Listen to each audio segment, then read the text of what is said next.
दोस्तों, शौक एक ऐसी चीज़ है जो आज तक किसी राजा महाराजाओं के भी पूरे नहीं हो पाए हैं। और इस शौक को पूरा करने के लिए न जाने कितने राजा महाराजाओं के संपत्तियां तक भी खत्म हो चुकी है।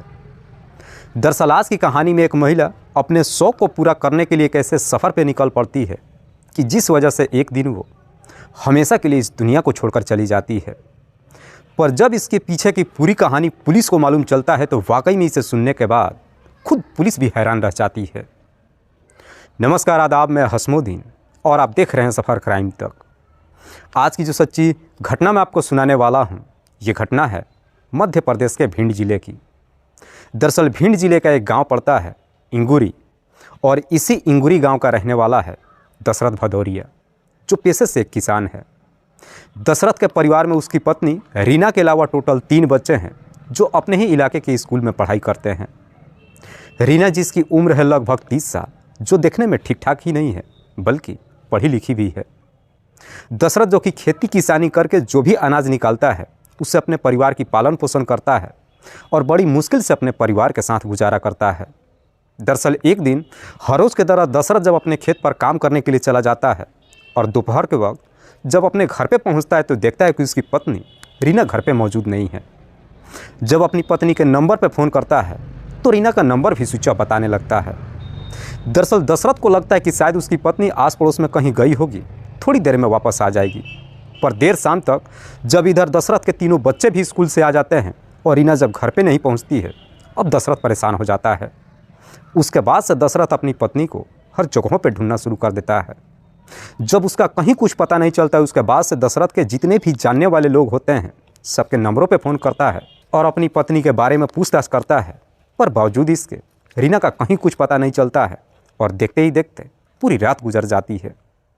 अगली सुबह तक भी रीना जब अपने घर पे नहीं आती है, आखिरकार दशरथ नज़दीक के पावई थाने में जाता है और अपनी पत्नी की गुमशुदगी की रिपोर्ट दर्ज करा देता है।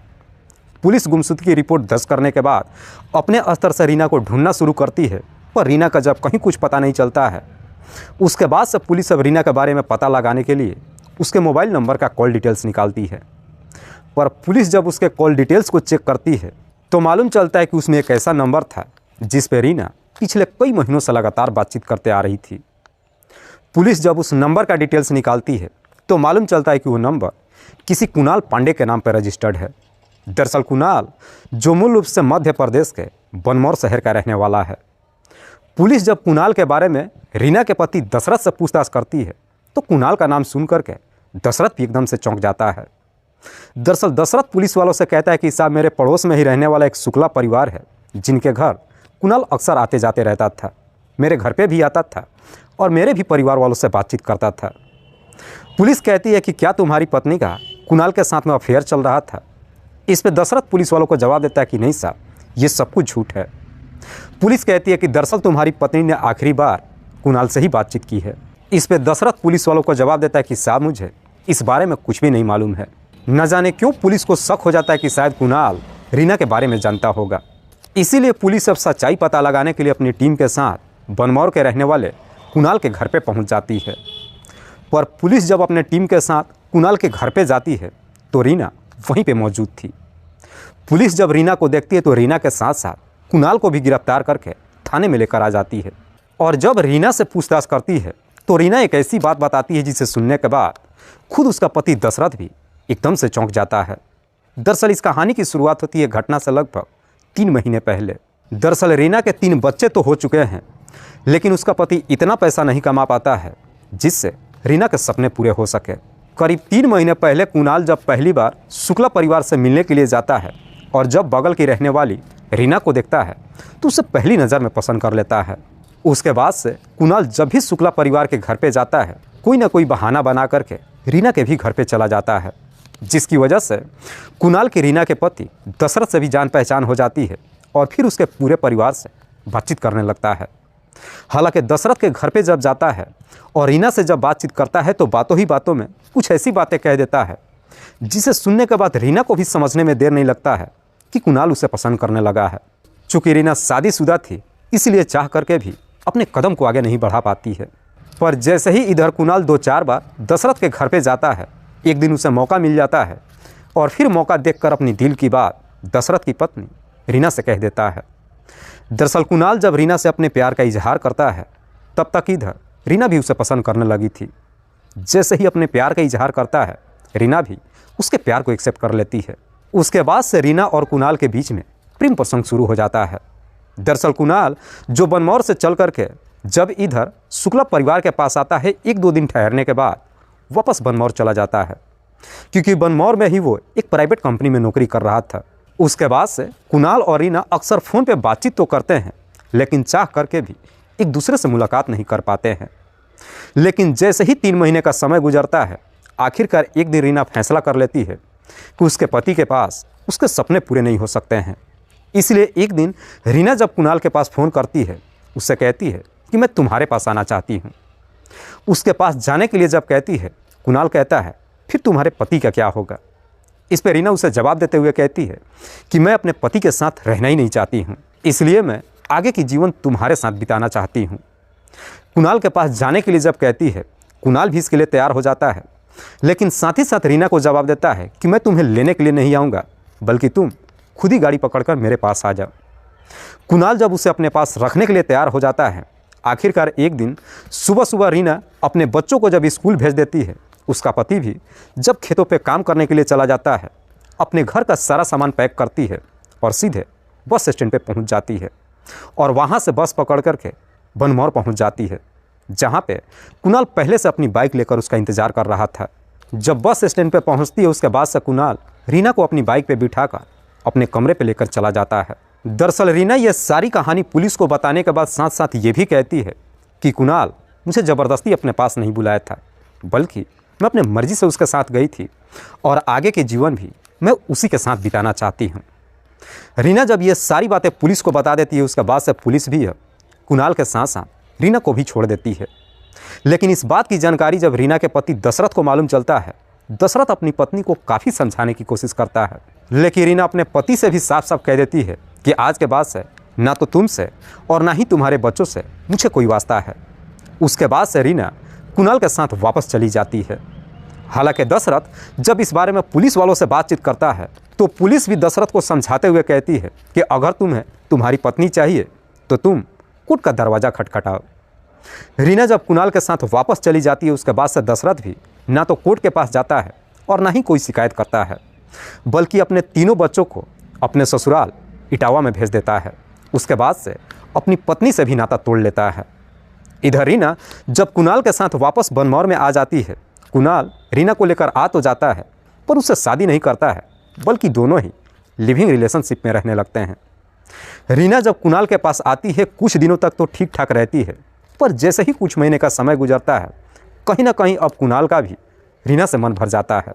दरअसल कुणाल जो एक प्राइवेट कंपनी में नौकरी करता था, सुबह 10 बजे अपने घर से निकलता था और रात्रि के करीब 8 बजे के आसपास आता था।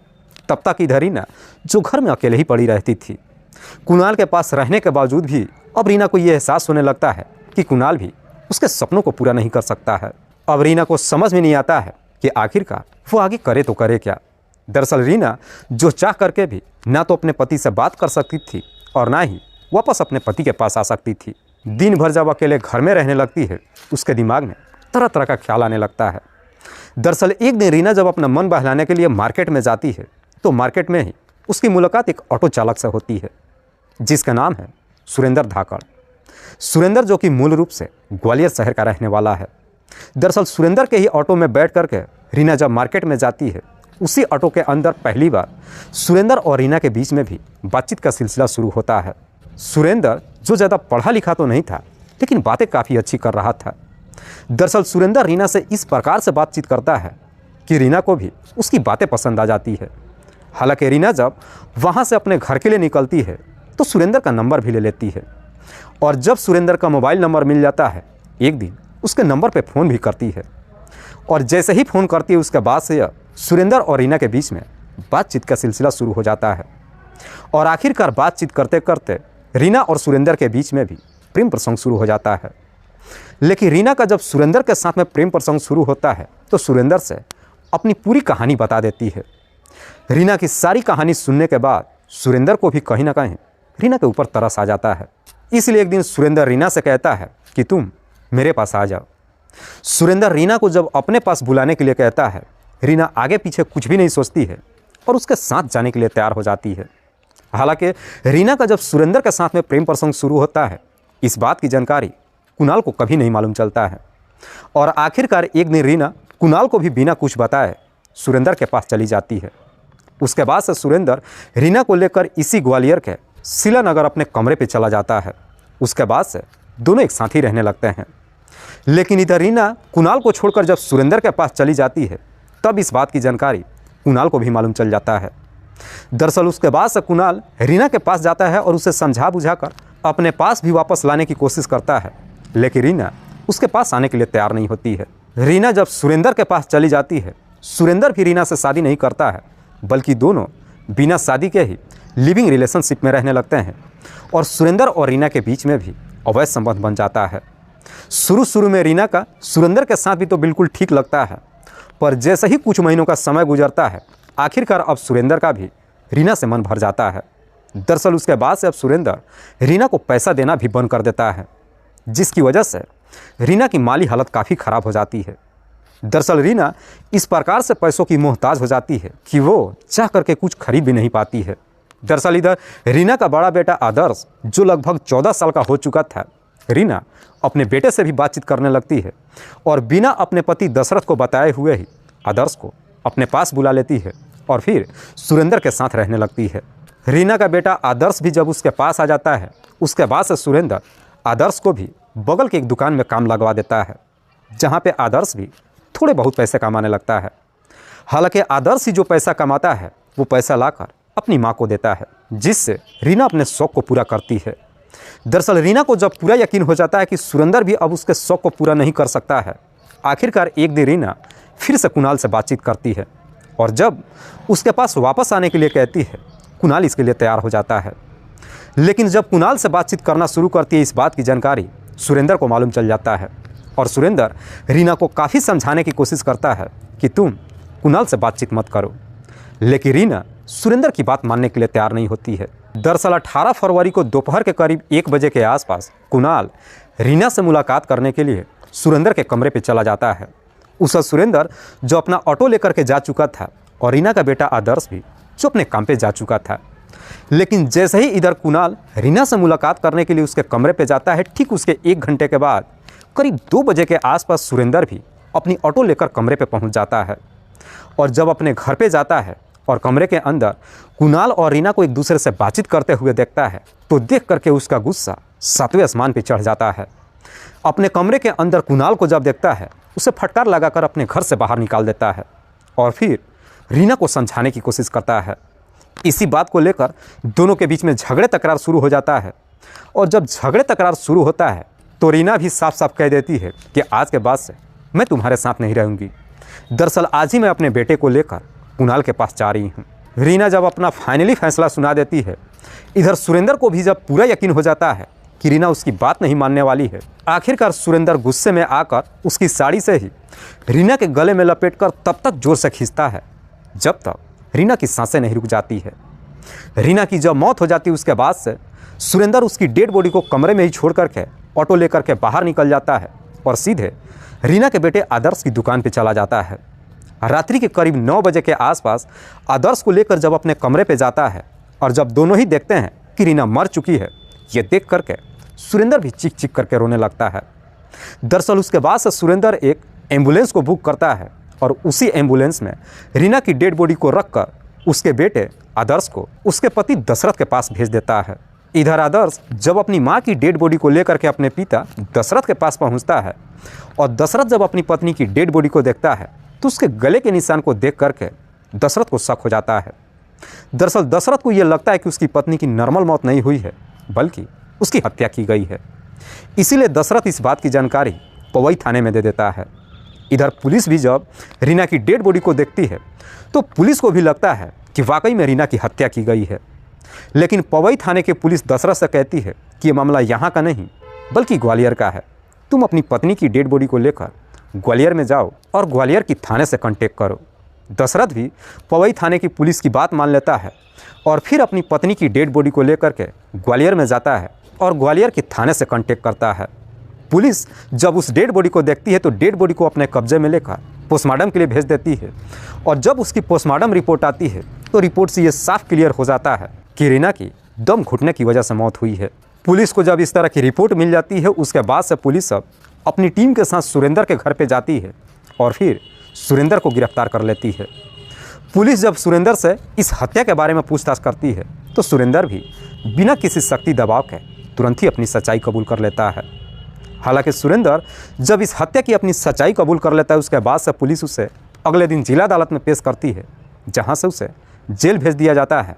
और इधर रीना की डेड बॉडी की जब पोस्टमार्टम हो जाती है उसके बाद से पुलिस डेड बॉडी को उसके पति दशरथ के हवाले कर देती है।